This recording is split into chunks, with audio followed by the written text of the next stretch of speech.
Start करते हैं। Hi friends, आप सभी कैसे हैं? आई होप आप सभी अच्छे होंगे। आज मैं स्टार्ट करने जा रही हूँ क्लास 10 फर्स्ट चैप्टर फर्स्ट वास्तविक संख्याएं। वास्तविक संख्या क्या होते हैं?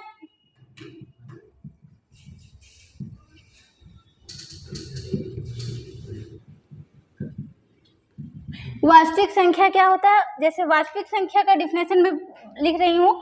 वास्तविक संख्या परिमेय संख्या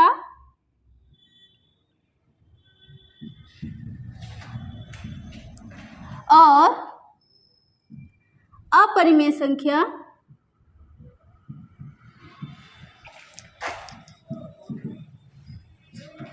के संग्रह को वास्तविक संख्या कहते हैं।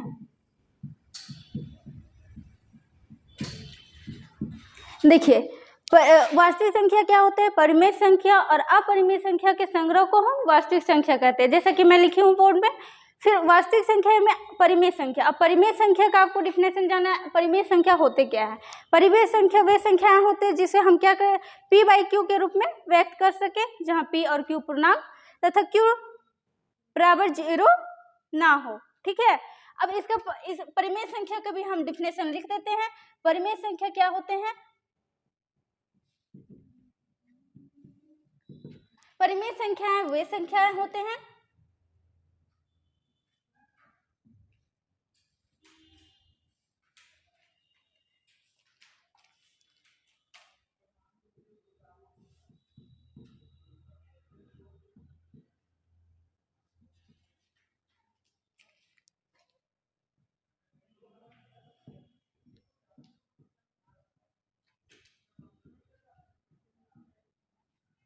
के रूप में व्यक्त कर सकें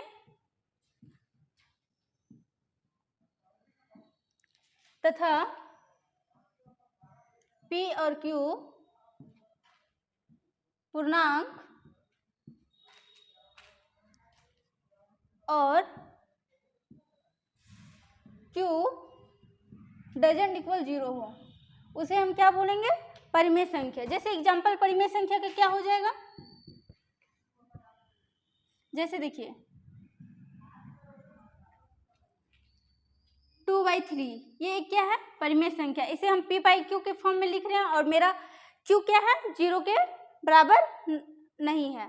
ठीक है, और भी हो सकते हैं 4/5, 6/5 etc, कुछ भी हो सकते हैं। तो मेरा वास्तविक संख्या में परिमेय संख्या हो गया। परिमेय संख्या समझ में आ गया आप लोग को। अब फिर अपरिमेय संख्या। अपरिमेय संख्या देखिए, अपरिमेय संख्या क्या होंगे?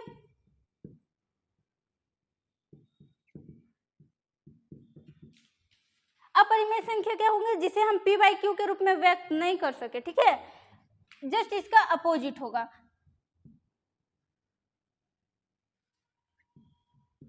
वे संख्याएं जिन्हें हम p बाई क्यू के रूप में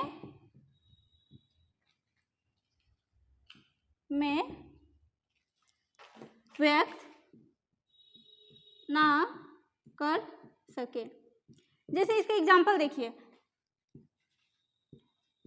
इसका एक पहचानने का सबसे अच्छा तरीका है ये परिमेय संख्या हम कैसे, अपरिमेय संख्या कैसे पहचानेंगे? इसका सबसे इजी तरीका है, ये एक रूट में होगा, रूट के अंडर में होगा। जैसे √2 एक परिमेय संख्या है, √3 ये क्या है? एक परिमेय संख्या है, अपरिमेय संख्या है, √5 ये एक अपरिमेय संख्या है। ये सब क्या है? अपरिमेय संख्या है। अब आपको वास्तविक संख्याएं समझने में आसानी हो रही होगी। ये सभी को हम एक जगह संग्रह कर देंगे तो मेरा क्या बन जाएगा? वास्तविक संख्या बन जाएगा।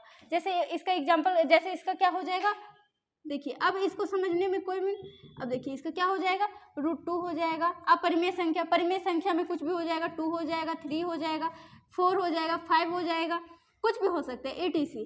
परिमेय संख्या और अपरिमेय संख्या के संग्रह को वास्तविक संख्या कहते हैं। यहाँ तक आपको समझ में आ गया होगा। अब परिमेय संख्या, अब और आगे देखते हैं इसका एक चार्ट के फॉर्म में। देखिए, अब इसको हमको चार्ट के फॉर्म में समझने में ज्यादा इजी होगा। देखिए, वास्तविक संख्या दो चीज से बना है, एक परिमेय संख्या और एक अपरिमेय संख्या।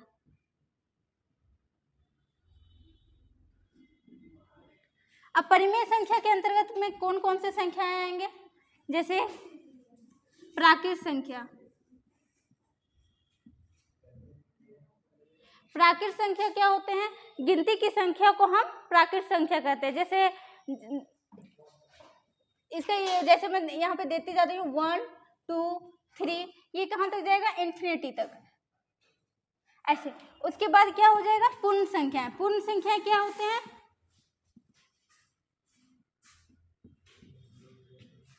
गिनती की संख्या में यदि हम 0 को शामिल कर दें तो वो मेरा जो पूरा नया संग्रह बनता है वो मेरा पूर्ण संख्या होता है। पूर्ण संख्या जैसे देखिए वो 0 से स्टार्ट होगा, एक तरह से वो प्राकृत संख्या ही होता है, बस वो उसमें 0 को हम शामिल कर देते हैं, ठीक है। तो 0 1 2 3 ऐसे करते करते ये इन्फिनिटी तक जाएगा। उसके बाद इसमें आ जाते हैं पूर्णांक। पूर्णांक भी मेरा परिमेय संख्या के अंतर्गत आते हैं। जैसे पूर्णांक, पूर्णांक क्या होते हैं? पूर्णांक में क्या हो जाएंगे? पूर्णांक किसे कहते हैं? पूर्णांक जैसे प्राकृत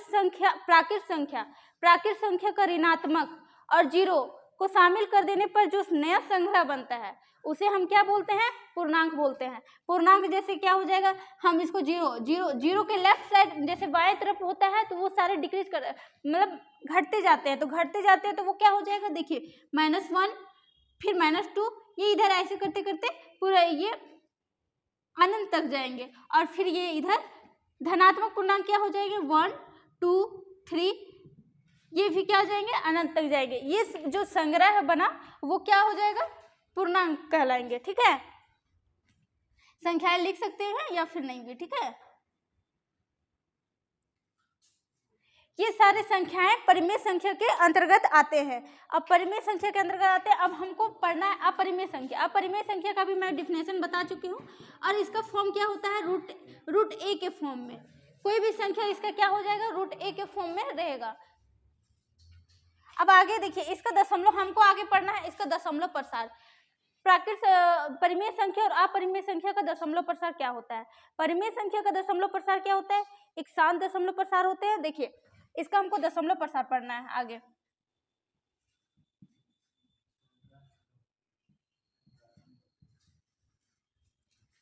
इसका एक दशमलव प्रसार होते हैं शांत दशमलव प्रसार और एक होते हैं अनासानी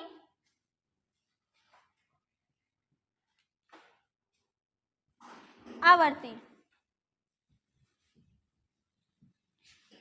शांत दशमलव प्रसार मीन्स देखिए कोई भी नंबर से, ठीक है, कोई भी नंबर से, जैसे 20 को हम 2 से डिवाइड किए, ठीक है। 2 से डिवाइड करने के बाद ये मेरा एक समय आने पर क्या हो जाएगा? डिवाइड करने पर वो शांत हो जाएगा, एक तरह से वो पूरे डिवाइड हो जाएगा। जैसे ये 1 10 बार में कटा तो ये एक तरह से शांत दशमलव 20 का मेरा एक क्या हुआ? शांत दशमलव प्रसार होगा। शांत दशमलव प्रसार मीन्स क्या हो जाएगा? ये मेरा एक परिमेय संख्या हो जाएगा। शांत दशमलव प्रसार हो गया 10, तो जैसे ये एक तरह से मेरा इस तरह का दशमलव प्रसार आएगा। इसका एग्जांपल क्या हो जाएगा? जैसे 0.739, कोई संख्या को हम डिवाइड किए, ठीक है। डिवाइड करने के बाद मेरा उसको जो डिवाइड करने के बाद भाजक जो आता है, भाजक से जब हम डिवाइड करते हैं वो मेरा भागफल आता है, तो वो एक तरह से शांत हो जाता है। एक समय पर आने पर वो एक निश्चित संख्या आने पर वो शांत हो जाता है। इसको और तो ये सब जो संख्या को हम भाग दिए तो ये मेरा क्या कहलाया? शांत दशमलव प्रसार कहलाया। इसके आगे और देखिए 7.53, कोई भी संख्या को हम जैसे भाग दिए, ठीक है, भाग देने पर मेरा 7.3 आया। जस्ट मीन्स इसका मतलब क्या हुआ? वो दशमलव प्रसार उसका क्या हो गया? शांत हो गया। फिर अनवसानी आवर्ती, जैसे कोई भी संख्या को हम भाग दे रहे हैं, ठीक है, जैसे 18 है, 18 को हम भाग दे रहे हैं, नहीं 20 को भाग दे रहे हैं 3 से, ठीक है। 3 से भाग देने पर क्या हो जा रहा है? 6 हो जा रहा है, 2 आ जा रहा है। फिर ये मेरा क्या हो जा रहा है? 6.6666। ये मेरा एक तरह से क्या कर रहा है? आवर्ती मतलब बार बार वो रिपीट कर रहा है एक ही संख्या। शांत दशमलव प्रसार, शांत दशमलव प्रसार में क्या हो गया? देखिए कोई संख्या को हम किसी संख्या से भाग दिए, ठीक है, भाग देने पर कोई समय आने पर क्या होता है? जैसे हम 20 लिए, 20 को हम 20 को हम 4 से भाग दिए, 4 से भाग देने पर ये 5 आया, भागफल मेरा 5 आया, 5 क्या हो गया, शांत हो गया। इसके बाद तो कोई नंबर आया, कोई संख्या आएगा नहीं, भाग देने पर मेरा 5 आ गया, तो ये मेरा इसका 20 का क्या हो गया, शांत दशमलव प्रसार हो गया। शांत दशमलव प्रसार मीन्स क्या हो गया, वो संख्या मेरा परिमेय संख्या के अंतर्गत आ गया। तो ये मेरा क्या हो जाएगा, जैसे कोई भी संख्या को हम भाग दिए, जैसे 0.739 आ गया, तो एक तरह से मेरा ये क्या हो गया, वो संख्या का शांत दशमलव प्रसार हो गया। शांत दशमलव प्रसार में वो एक समय आने पर वो क्या हो जाएगा, पूरा तरह से शांत हो जाएगा। फिर जैसे 7.3 इसका ETC, इसका और भी एग्जांपल हो सकते हैं।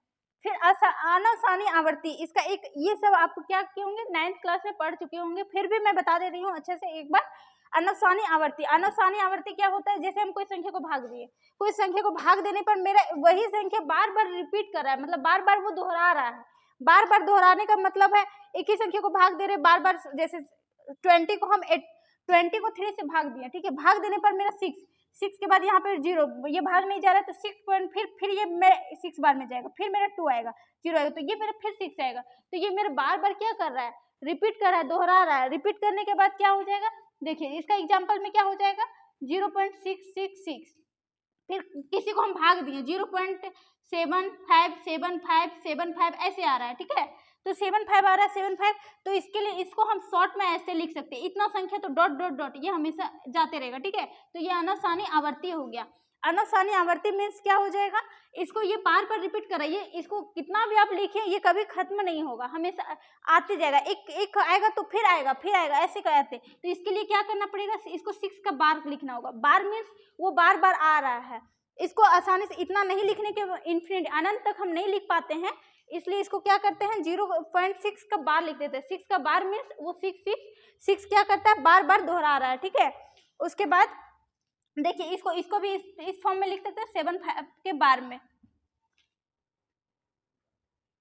बार, ये क्या हो गया मेरा परिमेय संख्या का दशमलव प्रसार। दशमलव प्रसार एक शांत दशमलव प्रसार होता है, एक अनासानी आवर्ती होता है। शांत दशमलव प्रसार में होता है कोई संख्या को हम भाग देंगे, भाग देने के बाद वो एक समय आने पर क्या हो जाएगा, समय आने पर वो शांत हो जाएगा। उसके बाद अनासानी आवर्ती, आवर्ती में मतलब क्या होता है, वो बार बार आएगा, बार बार आने का मतलब हम उसको उतना तो लिख नहीं सकते हैं, इसके लिए हम उसका बार का यूज करते हैं। 6 के ऊपर एक लाइन होता है उसको हम बार करते हैं, बार का मतलब आने के बाद उसको यूज करने के बाद ये इसको हम ना भी लिखे तो चलेगा, इसका मतलब ये है कि ये बार बार आ रहा है, ये हम खुद समझ जाते हैं, ठीक है। उसके बाद हमको अपरिमेय संख्या का दशमलव प्रसार जानना है। अपरिमेय संख्या का दशमलव प्रसार जानने के लिए देखिए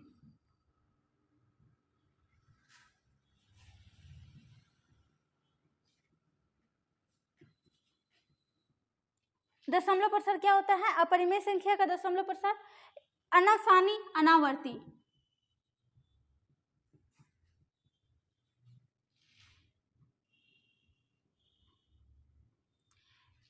इसका कैसा फॉर्म होता है, जैसे कोई संख्या को हम भाग दे रहे हैं, ठीक है, भाग देने के बाद मेरा क्या आ जा रहा है, जैसे 0.01, फिर 0.01, इसका एग्जांपल ऐसे जैसे ये सब मेरा क्या हो जाएगा 0.01 0.001 0.00001, ये अनासानी अनावर्ती, ये कभी भी एक जैसा तो लग नहीं रहा, ये कभी इसका फॉर्म क्या हो जाएगा 0.1 कभी ये सेम जैसा नहीं दिखेगा, हमेशा चेंज करते हैं, मतलब एक अनसिस्टमेटिक ढंग उसका रहेगा, ठीक है। जैसे इसका और एक फॉर्म हो सकता है, जैसे किसी को भाग दिए 0.2 फिर ऐसे 0.003 0.002, ये सब के फॉर्म में आ गया, तो ये मेरा सब क्या हो गया अनासानी आवर्ती। और अनासानी आवर्ती मीन्स वो संख्या क्या कहलाएगा, अपरिमेय संख्या कहलाएगा। ये मेरा वास्तविक संख्या का सिर्फ इंट्रोडक्शन था, बाकी कुछ बाकी इसका आगे का बाद में हम देखेंगे, ठीक है।